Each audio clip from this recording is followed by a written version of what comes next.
Karen snatched a vet's barbecue grill. Now she's banned from every Home Depot in the state. Have you ever witnessed someone's entitlement spark a firestorm they couldn't extinguish? In the heart of a sunny Memorial Day cookout at Willow Creek Park, a veteran named Marcus Tate was about to face a showdown that would turn a quiet afternoon into a viral spectacle. The air was thick with the smoky aroma of burgers and ribs, laughter echoing from families sprawled across picnic blankets. Marcus, a retired Marine with a warm smile and a knack for grilling, had set up his prized charcoal grill, a gift from his plate on to honor his fallen comrades with a community barbecue. But one woman, Karen Mitchell, was about to ignite a conflict that would leave her reputation in ashes. Marcus had spent weeks planning this event, his way of giving back to the community that supported him through his service. His grill, a sturdy Weber he'd bought at Home Depot, was loaded with sizzling meats, drawing hungry neighbors like moths to a flame.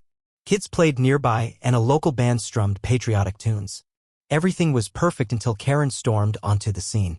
Dressed in a crisp white blouse and oversized sunglasses, she marched straight to Marcus's setup, her face twisted in indignation. "You can't have that grill here," she barked, pointing at the Weber like it was a weapon. "Charcoal grills are a fire hazard and I'm allergic to smoke." Her voice cut through the music, drawing curious glances. Marcus, calm but firm, explained he'd checked the park rules. Charcoal grills were allowed in designated areas, and he was in one. He even showed her the city's website on his phone, but Karen wasn't having it. "I don't care about your rules. I'm calling the cops," she snapped, pulling out her phone.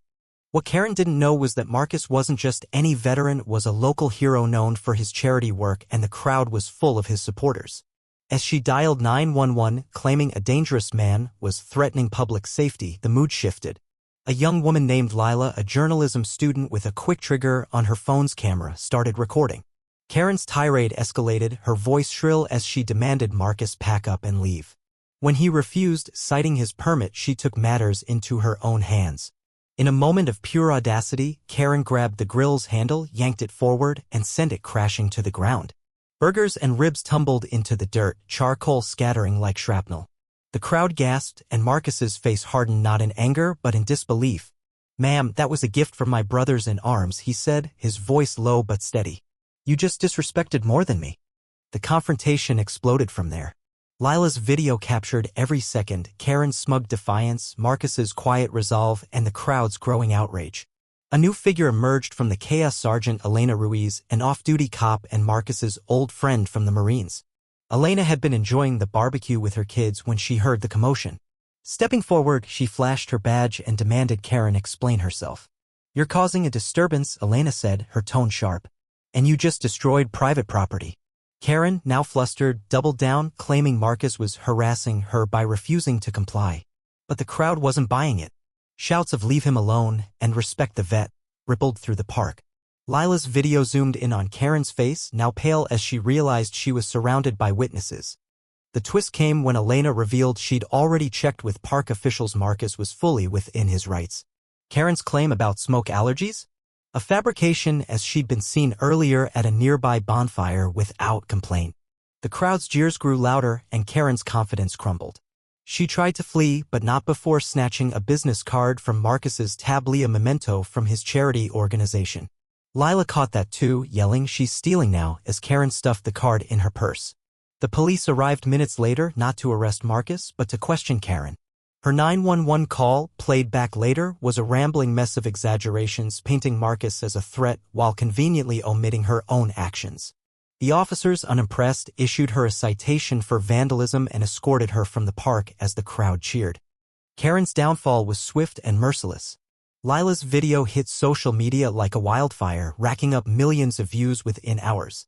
The hashtag #GrillGateKaren trended nationwide, with memes photoshopping Karen's sunglasses-clad face into scenes of historical injustices.